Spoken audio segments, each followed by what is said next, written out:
Hey, welcome back to the Tomorrow's Workforce series. This is part 3 of the first session, Career Navigation Skills and Career Connected Learning.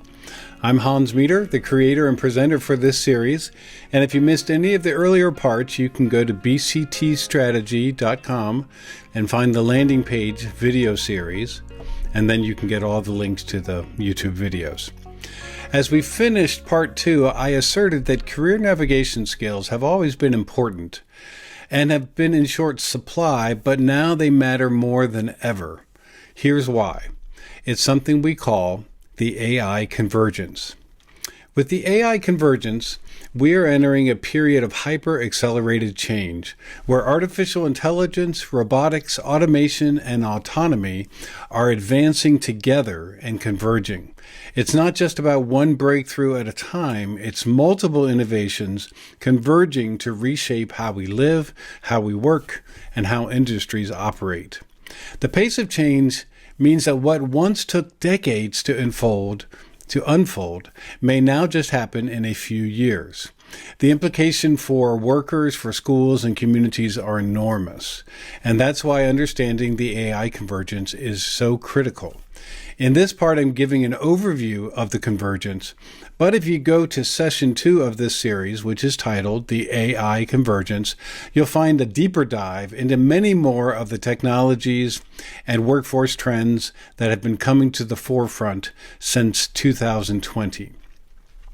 So there's 4 factors we'll discuss here. The first factor driving the AI convergence is workforce shortages.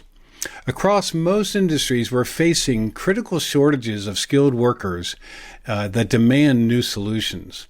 One factor is baby boom retirements. Some projections estimate that more than 4 million baby boomers, I'm one, are turning 65 annually year by year.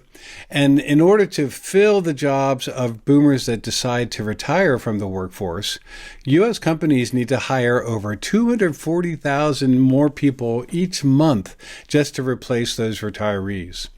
The second factor is systemic shortages of young adults gaining the skills for high-need areas, such as healthcare, where there are almost 2 million job openings every year, construction with 700,000 new hires every year, and the manufacturing sector, where just in one recent month, there were over 400,000 job openings. The third factor is increased immigration enforcement. This is having a major impact on the workforce already, and it's adding to the shortages that we were facing in things like the agricultural workforce, landscaping and building maintenance, construction, hospitality, and manufacturing. As enforcement tightens, employers are struggling even more to fill some critical jobs, and this makes the workforce gap more intense. As these systemic shortages become more intense, it makes investments in automation, robotics, and AI more cost effective. So another significant factor in the AI convergence is generative artificial intelligence, what we call Gen AI. Gen AI is built on the foundation of the searchable internet and natural language interfaces like Alexa and Siri that have been mainstream for well over a decade. But Gen AI represents a new leap in digital technology. Gen AI is a subset of broader artificial intelligence, which involves machines performing tasks that usually require human intelligence, like recognizing patterns and making decisions and understanding language. But Gen AI takes it further. Its specialty is in creating brand new content, whether that is text, images, audio, video, or even computer code. It learns from massive amounts of existing data, and then it generates outputs that look and sound like something a human might produce, in some cases better than what a human might produce. So you can think of it as one branch of AI that is focused not just on analyzing or predicting, but on creating.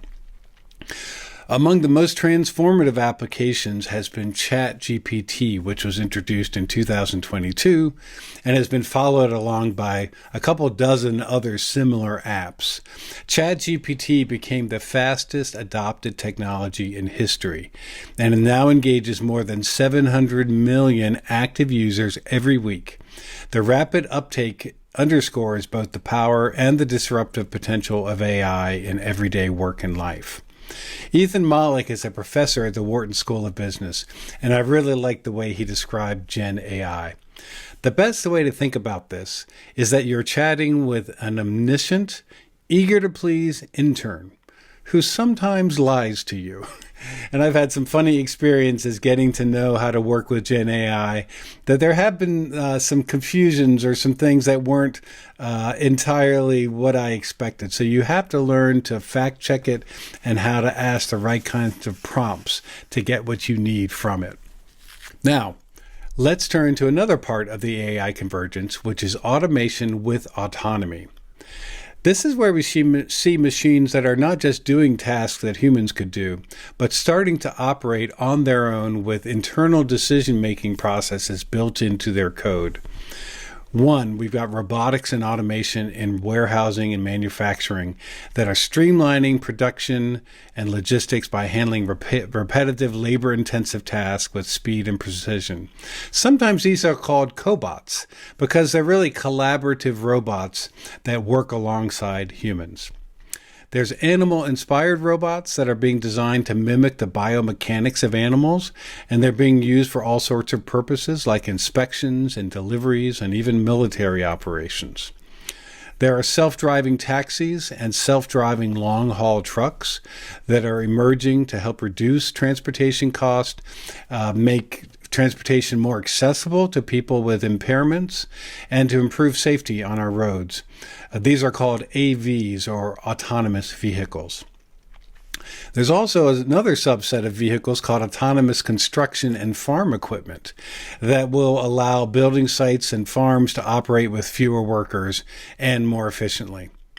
There are guided and autonomous drones that are being used to deliver products directly to consumers and businesses.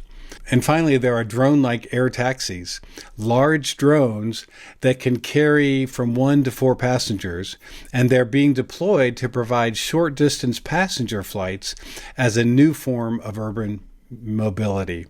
They're cheaper, they're quieter, they're safer than a traditional helicopter. The final factor in the AI convergence is the development of humanoid robots. Humanoid robots are no longer science fiction. They are becoming part of our daily reality.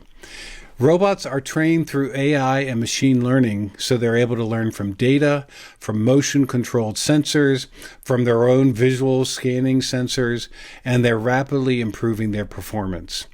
There's also increased touch sensitivity and manual dexterity, which allows these robots to handle delicate objects and perform tasks that require fine motor skills, such as folding laundry and cooking and cleaning. There are early applications in warehousing and manufacturing where the focus is on repetitive tasks that can be automated, improving speed, reducing cost. And then in the future, there will be applications of humanoid robots in healthcare, in domestic service, and in hospitality settings, where these robots will be able to assist patients, will be able to carry out household chores, and enhance customer service. So again, these 4 key factors driving the AI convergence are workforce shortages, generative AI, automation with autonomy, and humanoid robotics. Now, with the rapid changes being brought on by the AI convergence, the big question is, what does this mean for jobs, for skills, for the future of work? The most honest answer is nobody really knows. But there have been some solid early analysis and more are coming. The one I'll just refer to right now is one by Goldman Sachs about 2 years ago, and it projected that worldwide as many as 300 million jobs will be significantly affected by artificial intelligence and automation. And for the United States, here's what the summary of the analysis looked like. All of the jobs listed here are grouped into related sectors, and the size of the bar graph that you see relates to the percentage of jobs within that sector that are either not affected, are partially affected, or are significantly affected. So anything that's shown in dark blue are the percentage of jobs that are unlikely to be replaced anytime soon by AI automation, things that require a lot of mobility and manual dexterity. And also working in very uneven, uncertain external environments. Jobs in light blue are jobs where 10 to 50% of the task can be complemented by AI automation. These are the jobs where, in order to stay relevant, the worker needs to learn to use AI effectively.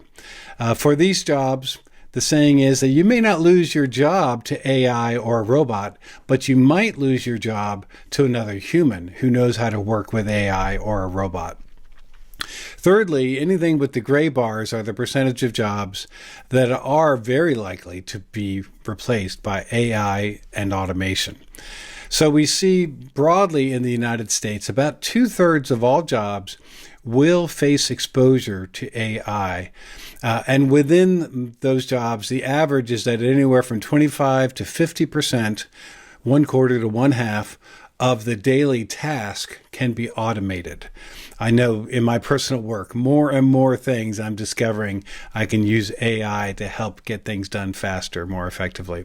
So the jobs themselves will be evolving rapidly, but humans will still need to play a vital role in many and most of these occupations. We used to say that American workers needed soft skills. I'm beginning to think that what the skills that people really need are skills that AI cannot fake, at least not in the near term. So, the question that raises about career navigation, with all these intensive and rapid changes coming about from the AI convergence, how should parents, educators, and school leaders respond?